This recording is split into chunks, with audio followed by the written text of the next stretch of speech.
Hello, and welcome back to my channel, where, as you all know by now, we unpick all the seemingly unanswerable lore questions by looking at source materials. In this video, we'll be looking at the amazing world building in Elden Ring, with a particular emphasis on the Erdtree, showing how a lot of features are taken directly from Norse mythology, but presented in ways that imply aspects of the backstory. And we'll also look at how the physical world changes and reveals itself more as the plot unfolds. Some of what we're going to look at really helps us unpick the creative process that makes a game of this complexity. It's an amazing feat of creativity, and it starts with the world as Old Norse society imagined and rationalised it. The physical world of Elden Ring closely resembles the Norse mythological landscape. The central feature in both is, of course, a giant tree, which essentially holds the world together. It's worth noting briefly that there's no single, unified version of Norse mythology. Where so-called religions of the book, like Judaism and Christianity, have definitive set text, the Old Norse religion had an oral tradition and varied widely throughout the Viking diaspora, which ranged from Scandinavia to the British Isles and further throughout the northern world. It wasn't until the early 13th century that the Icelandic scholar Snorri Sturluson recorded a systematic account of the Norse pantheon.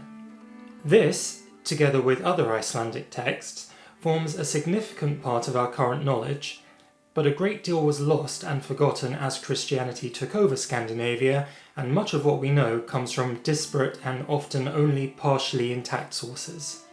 The Norse idea of a world tree is Yggdrasil, a giant ash tree whose roots, 3 in most accounts, stratify the different regions of the world.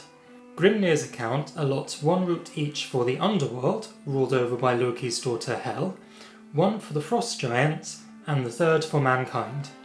Snorri also gives 1 root for the underworld and has the 2nd going down to the frost giants in the Ginnunga Gap, but gives the 3rd to the world of gods, Asgard. Asgard is imagined as the centre of the cosmos and contains Odin's hall Valhöll, or Valhalla.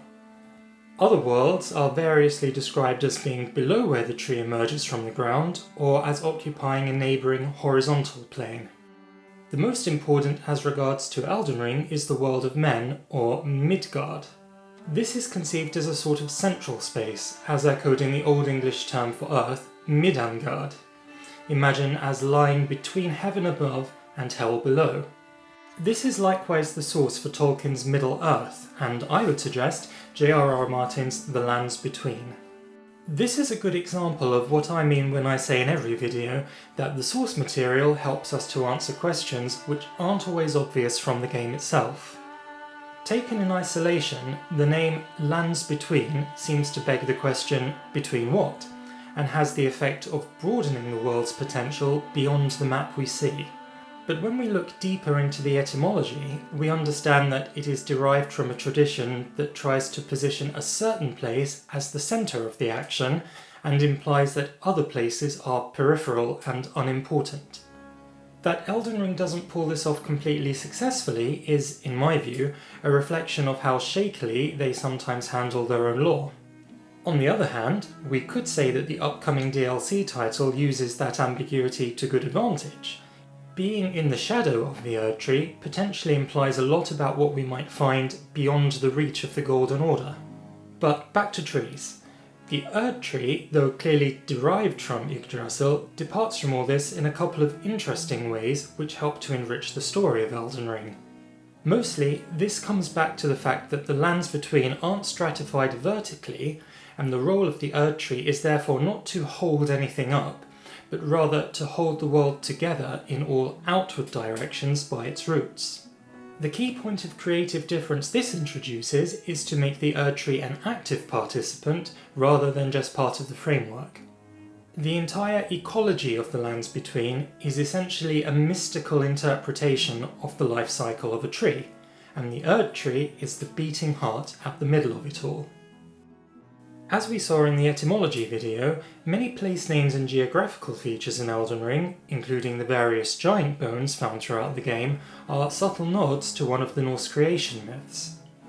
The early state of the world begins with the Ginnunga Gap, an icy chasm formed from the solidified frozen flow of the poisonous river Ilivagai. In the south lies Muspelheimer, the home of the fire giant Surtur. As sparks of flame drifted north and began to melt the ice, life was generated from the union of hot and cold, wet and dry, and was engendered in the form of a man. He is named variously as Aurgelmir and Ymir, and was the progenitor of the frost giants. Odin, Vili and Ve, the three sons of the mysterious progenitor god Bur, killed and dismembered Ymir and used his body parts to form the world. According to Grimnir's sayings, from Ymir's flesh the earth was made, and from his blood the sea, mountains from his bones, trees from his hair, and from his skull the sky. Note how this happens with an Aesir of exclusively male deities so far. The lack of the female influence in creation here means that matter has to be taken and appropriated rather than birthed. It isn't known for sure whether this violent creation tale is truly ancient or a later cultural product that followed the warring centuries of the early Iron Age. In short, the lands between are presented to us as a world made of old as the Norse imagination understood things, but where a significant amount of time has passed and where the earliest formed things are now in a state of advancing decay. Going back to the Erdtree then, it isn't enough just to observe that it is the beating heart of the lands between. The key to understanding the world building here is that the lifeblood in the game is grace. Grace is an incongruously Christian idea in the context of this Norse-inspired world, and broadly speaking means divine favour, given from above and leading to salvation beyond this life. It is the opposite to naturalistic paganism, which sees the physical world as having wholly self-contained forces, and still a radical break from the Norse religion, which did have gods, but where everything and everyone had their doom predicted in Ragnarok, a self-defeating system from which nothing was imagined to survive. As I said in my previous videos, my interpretation of Elden Ring in general from a story perspective is that it's based on the dying out of the Norse world. That is why, standing in the middle of a fractured society in a crumbling world, we see the Erdtree in its prime. Grace isn't just a source of healing, it actively guides us through the open world, leading a disgrace tarnished from exile into the very heart of everything that exists. The words of the famous hymn Amazing Grace describe our journey through the lands between. Through many dangers, toils and snares I have already come. 'Tis grace has brought me safe thus far, and grace will lead me home. Travelling through the open world of Elden Ring is more than just a quest for power. The entire endeavour is explicitly endowed with moral purpose. We tackle the selfishness and infighting that has ripped the world apart and attempt to restore order. Our journey is a pilgrimage. It's only as we approach the very end of our journey that we discover all is not as it seems. The Erdtree is indeed the throne of grace, but its occupant is Queen Marika, a feeble vessel with a mind of her own. When we arrive here for the last time, we see Grace leading Godfrey to us, just as Grace led us here in the first place. The truth is laid bare. Marika has used Grace to manipulate us into doing her dirty work for her, and now she has brought back her old spouse to dispose of us. This whole journey has helped her try to consolidate power once again. At this point, Elden Ring moves forward from the Norse creation narratives, which we saw earlier, all the way to the end of the world, an event known as Ragnarok. Ragnarok typically portrays the end of the world as a byproduct of a major battle which sees the gods fighting and killing each other.